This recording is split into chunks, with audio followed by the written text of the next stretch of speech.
Halo, Assalamualaikum warahmatullahi wabarakatuh. Perkenalkan, saya Siti Marlina, saya dari kelompok 2. Di sini saya akan membahas tentang unsur-unsur periode ketiga. Nah, udah pada tahu belum apa itu unsur-unsur periode ketiga? Jadi, unsur-unsur periode ketiga itu terdiri dari 8 unsur, yaitu natrium, magnesium, aluminium, silikon, fosfor, belerang, klor, dan argon.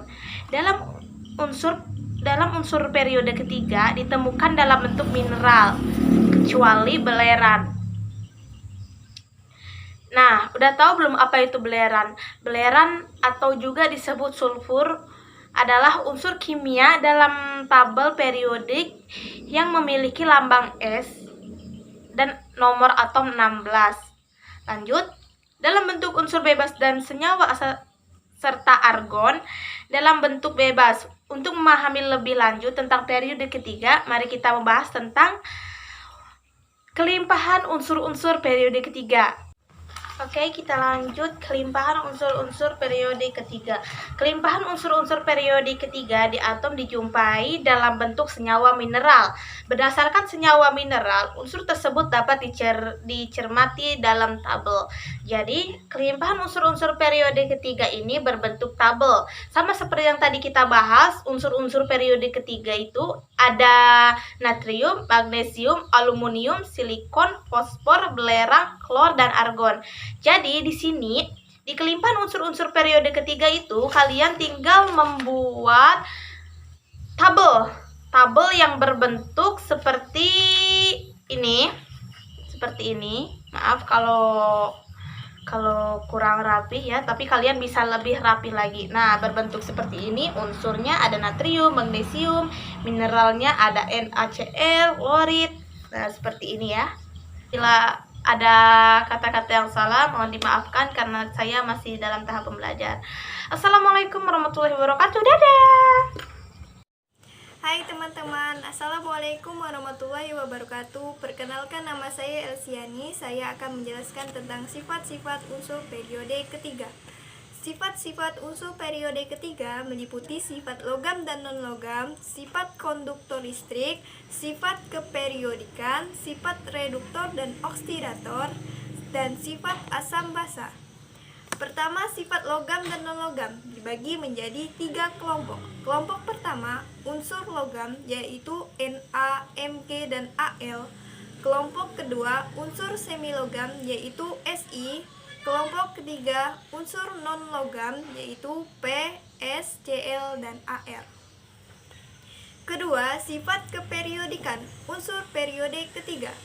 Sifat keperiodikan dibagi menjadi 4, yaitu jari-jari atom, energi ionisasi, titik didih dan titik leleh, keelektronegatifan. Yang ketiga, sifat reduktor dan oksidator. Sifat ini juga ditentukan dari besarnya harga potensial reduksi standar tiap-tiap unsur dalam periode ketiga. Keempat, sifat konduktor listrik. Unsur Na, Mg, Al dapat menghantarkan arus listrik baik dalam bentuk padat maupun lelehannya. Sementara itu, unsur P, S, Cl, dan Ar tidak dapat menghantarkan arus listrik karena bersifat non-logam. Terakhir, sifat asam dan basa. Unsur-unsur periode ketiga makin ke kanan makin memiliki harga energi ionisasi yang cenderung bertambah. Hal ini berarti unsur-unsur tersebut makin kuat menarik elektron. Sekian dari saya. Terima kasih. Kurang lebihnya mohon maaf. Wassalamualaikum warahmatullahi wabarakatuh. Perkenalkan, nama saya Marlina. Saya akan menjelaskan tentang aluminium dan silikon. Pertama-tama saya akan menjelaskan tentang aluminium, pembuatannya, kegunaannya, dan dampak penggunaan aluminium. 1. Pembuatan aluminium. Pembuatan aluminium terdiri atas 2 tahap. yaitu 1. Proses Bayer, 2. Proses Hell-Heroult. 2. Kegunaan logam aluminium. Logam aluminium digunakan untuk beberapa kebutuhan sebagai berikut. A.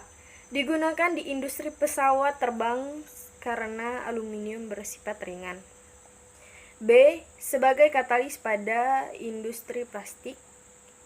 C. Digunakan untuk mereduksi oksida-oksida logam seperti MnO2 dan CrO3.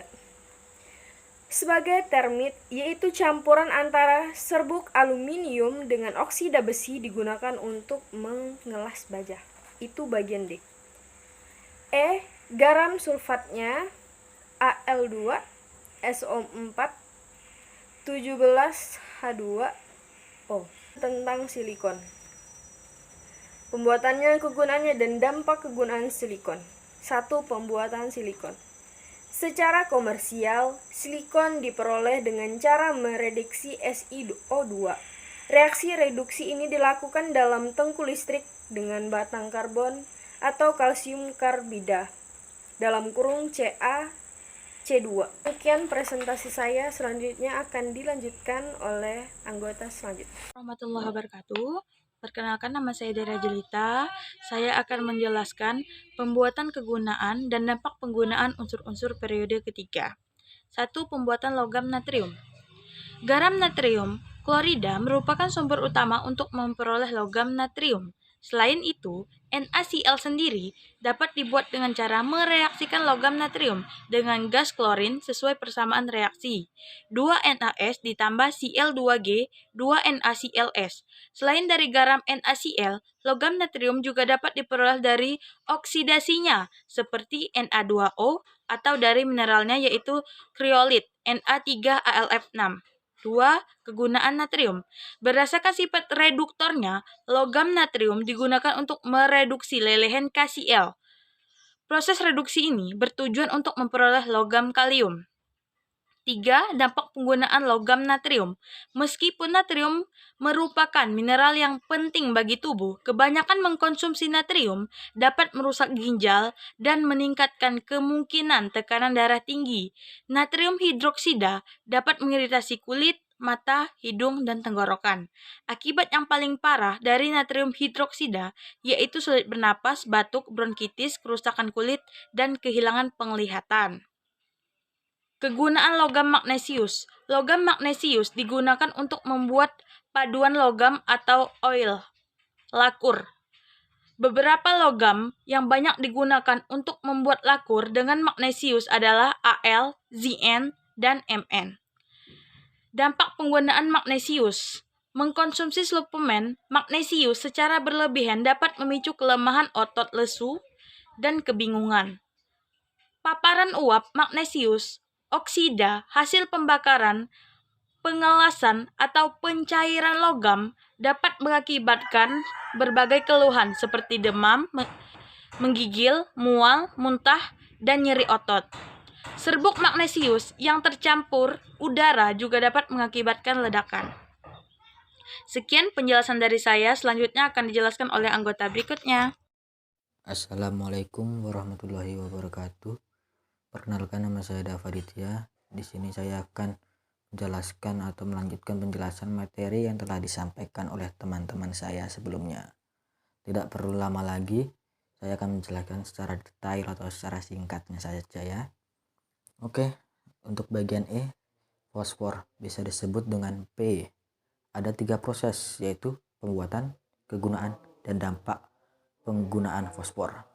Saya akan menjelaskan satu persatu kegunaan dan dampak dan pembuatannya tersebut. Yang pertama, pembuatan fosfor. Pembuatan fosfor ini tergantung pada jenis atau bisa dibilang warnanya. Ada yang fosfor putih atau fosfor merah. Fosfor putih ini diperkenalkan oleh Wohler.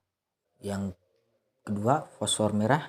Fosfor merah ini dibuat dengan cara memasang fosfor putih, namun fosfor merah sulit diperoleh dalam keadaan murni. Oke, yang selanjutnya kegunaan fosfor. Ada beberapa kegunaan fosfor sebagai berikut. Untuk membuat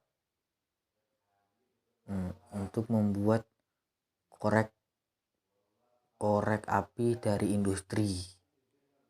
Yang kedua, untuk membuat asam sulfat, dan yang terakhir sebagai bahan pembuatan baju dan unsur penting bagi tulang dan gigi. Dampak penggunaan fosfor. Fosfor bersifat racun. Bagian F, belerang. Belerang bisa disebut es. Pembuatan belerang dari alam diperoleh secara industri, dan 3 cara itu yaitu cara Sicilia, cara Varskes, dan cara Saulus.